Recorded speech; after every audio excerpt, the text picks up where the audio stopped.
I have 21 aquariums, the biggest being a 60-gallon breeder. Out of all 21 aquariums in my fish room, it totals up to just over 300 gallons of water, around 305 or so. So a lot of different fish, a lot of different tanks.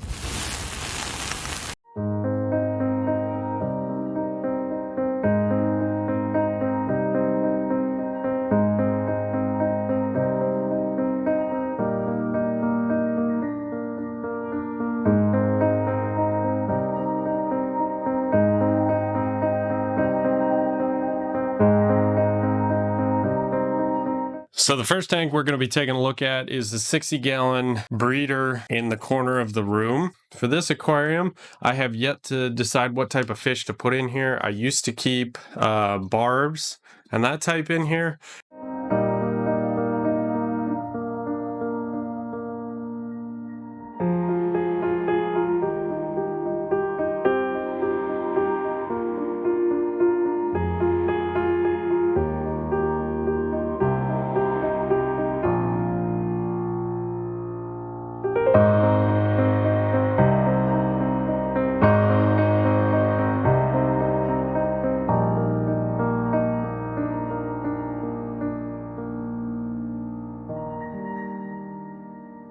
So in here, I have a group of smaller cichlids from Lake Tanganyika in Africa. These are the multifasciatus or multi-cichlids. They are a cute, very prolific cichlid that just kind of thrive in a community setting with their own group. They also live in snail shells and will move sand with their mouths to kind of create little pits in the sand or whatever for communities and just groups of shells where usually one male and maybe a female or two kind of live around, and that's where they breed and that's where they hang out and eat.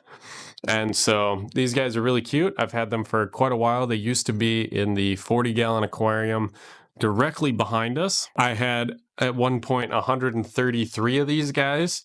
So they do go crazy. So beautiful fish again with that blue eye and those white and gray bars. Just really, really pretty fish from Lake Tanganyika in Africa.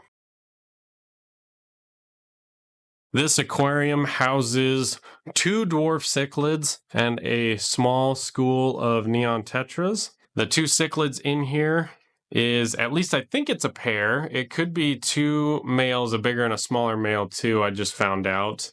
Because the person I bought it from did not know what they were doing when it came to fish. Now, these dwarf cichlids are Ivanocara bimaculata, if I'm saying that correctly.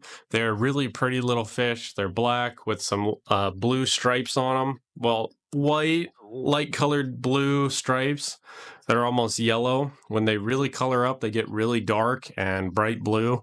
Just a pretty color. And then, of course, the neon tetras that I've had for a little while are just super pretty, super active fish that school really nicely. This is the first cube aquarium I actually set up on this beta racking system in the corner here. This tank, the Dragon Mountain with a dragon scale beta in it, has just been a really cool tank to watch kind of grow and continue to mature. The plants have, they haven't really grown too much, but the beta's definitely gotten a whole lot bigger, and I think the algae has kind of given it a kind of matured look to it that I really, really like. And yeah, not much has changed with this aquarium. One thing that did change though is the pearl weed that I put off to the right side in between the rocks and the filter kind of died off. Well, it started to melt a little bit and then the snail finished it off. I don't know why he ate it. I didn't think he would do that, but lesson learned, right? So again, just a beautiful, beautiful aquarium that I've enjoyed watching mature and kind of grow. And anyway, let me know what you guys think about this aquarium and all the other ones on the beta racking system in the comments down below, because I would just really love to hear and read your opinion. And yeah, just want to know which one's your favorite favorite out of all of these. Now, this was the second aquarium that I made for the beta racking system. This is a 5.5 gallon Aqueon aquarium, so it's much more of a rectangular aquarium than a cube. And in here is a rare blue koi beta that has since changed color. I've talked about this a couple times about betas changing colors, and I'll get into it definitely in a future video, if not in a video earlier before this, who knows. But this guy has actually changed colors from more of a yellow and blue to just more of a dark royal blue, which looks really, really pretty.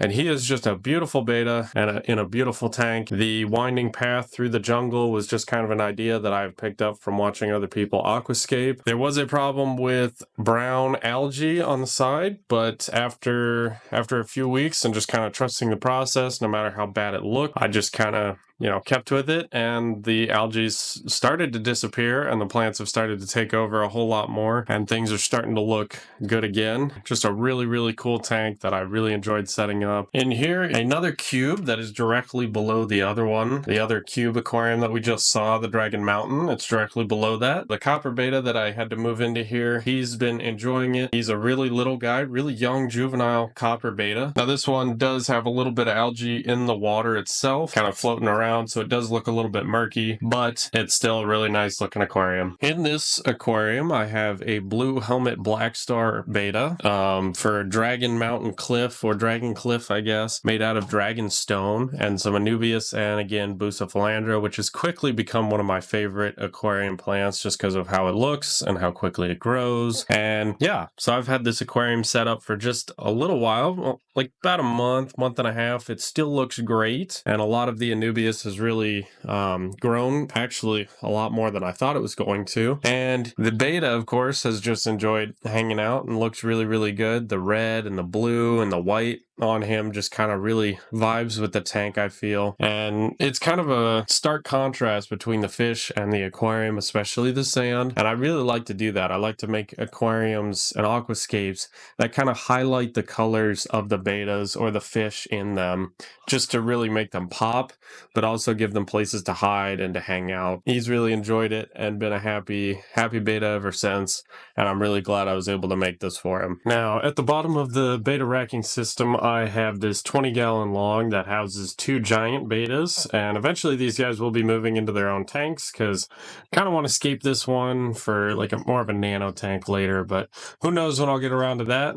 But anyway, so 2 giant betas are in here. I've had them for a little while. The one on the left I got from Aquashella, and he's starting to have some swim bladder issues. You can see him there up in the top left. The other one's doing just fine. That one I got from a local pet store. And yeah, kept it for a while. I kind of wanted to go for a yin and yang, black and white kind of scape, but yeah, it seemed to work out pretty well. A couple plants died. Apparently I can't grow some of the easiest to grow plants out there, which is hilarious to me.